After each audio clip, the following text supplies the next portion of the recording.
All right, so for intended parents, the whole surrogacy journey is just packed with so much hope and anticipation.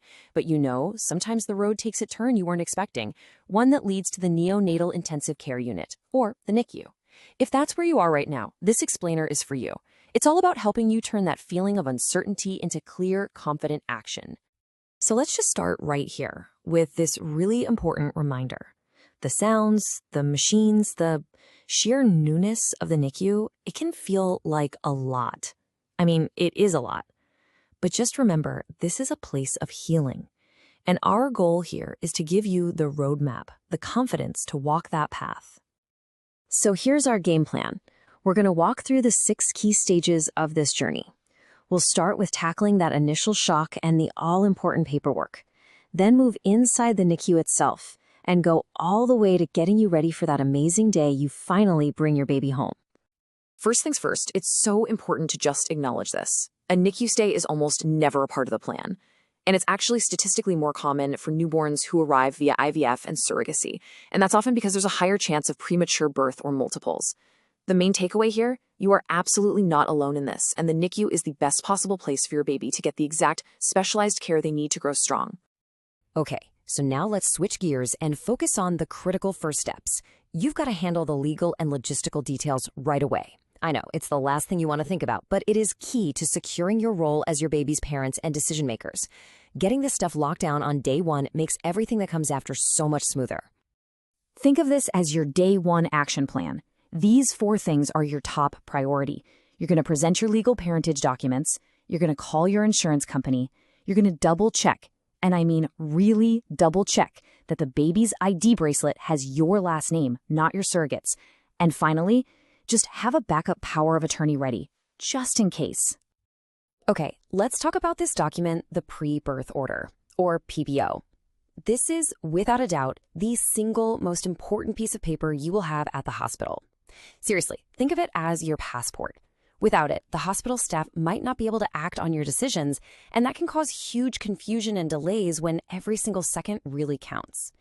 This piece of paper proves you have the sole authority to make those crucial medical choices for your child. So, with that legal groundwork laid, let's step inside the NICU. I know, it can feel like you're walking onto a spaceship, all the lights and sounds, but we're going to pull back the curtain on all of that and show you exactly how you can be a hands-on parent right from the very start. Seeing all this equipment attached to your tiny baby can be really jarring, I get it. But every single piece has a very specific, very helpful job.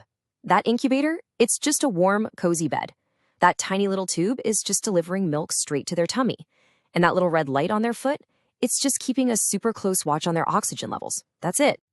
And please, remember this. You are not a visitor here. You are a parent. You are a crucial part of the care team. So ask the nurse to show you how to change a diaper or how to take a temperature. Ask about touch time. Even just gently holding your baby's hand has these incredibly powerful developmental effects. Your bonding journey starts right now. All right. Next up, let's talk about what many people call the most important medicine in the entire NICU, and that's nutrition. It is the absolute essential fuel for all the growing and healing that your baby needs to do. So if your surrogate isn't able to provide breast milk, doctors will almost always recommend donor human milk. And there's a huge reason for that. It dramatically lowers the risk of a really dangerous intestinal infection called NEC. This milk is screened and pasteurized, kind of like blood donations, which makes it the absolute gold standard for protecting a preemie's super fragile gut. Now, as your baby gets a little bigger and stronger, they might switch over to a specialized preemie formula.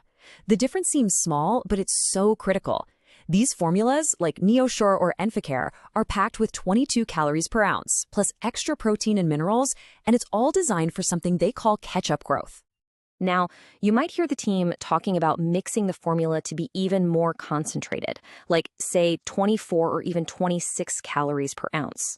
This is pretty common for preemies, but it brings up a really, really important question about whether you can do this yourself at home. And the answer to that is a hard no.